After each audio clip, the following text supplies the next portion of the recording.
1998 AB 89, which was a calculator question.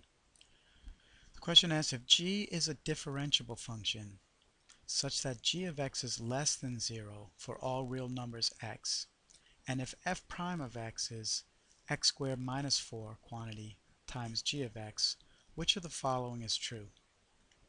So basically what this is saying is that we have this function g of x that is always negative.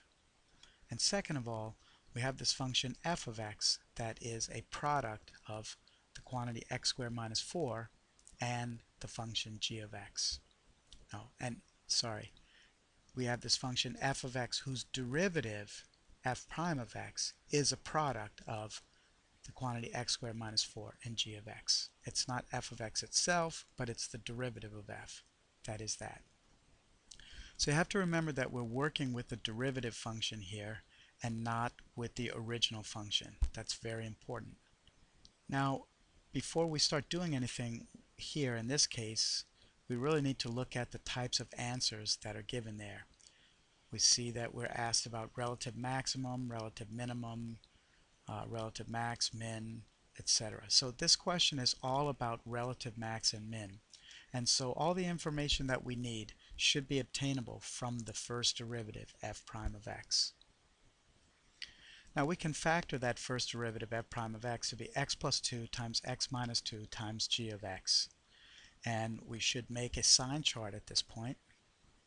And I'm going to use the test values -3, 0, and +3.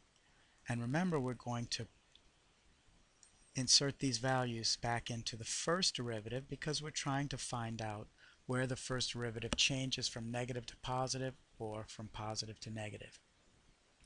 And so at this time I want to make a reminder, which I usually would do whenever I'm doing a problem. I'm going to write down to myself, since we're looking for relative max and min, I'm going to write down the essential conditions that give us that.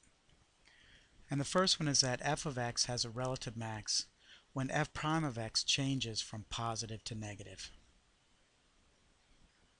We go from increasing to decreasing, and whenever that happens, we're going to have a relative maximum. And the same thing is true, or the opposite is true, for relative minimum, and that is that f of x has a relative minimum when f prime of x changes from negative to positive. And so once again, the function goes from decreasing to increasing, and we have a minimum. Okay, so now we're ready to begin. We're going to plug in -3 into the derivative, into the factored form. So we get -3 plus 2, that's negative, -3 minus 2, that's negative, and g of x is always negative. And so in this case we have negative, negative, negative, which leaves us a negative. Now I'm going to plug in 0. 0 plus 2 is 2. It's positive. 0 minus 2 is negative. And g of x is always negative. So here I have positive, negative, negative, which is positive. Finally, I plug in x equals 3. 3 plus 2 is positive. 3 minus 2 is positive. G of x is always negative. So I have positive, positive, negative, which gives me a negative. Now from this I can see that the function starts out decreasing, then at x equals -2 it begins to increase, and at x equals +2 it begins to decrease again. And so this identifies for us our one relative minimum at x equals -2 and our one relative maximum at x equals +2. And now we're able to begin to answer the question. A, f has a relative max at x equals -2. That's incorrect.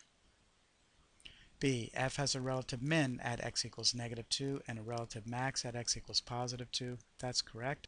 Then I just keep going to make sure I have everything right. F has a relative minima at -2 and +2. That's incorrect. D, f has a relative max at x equals -2 and x equals 2. That's incorrect.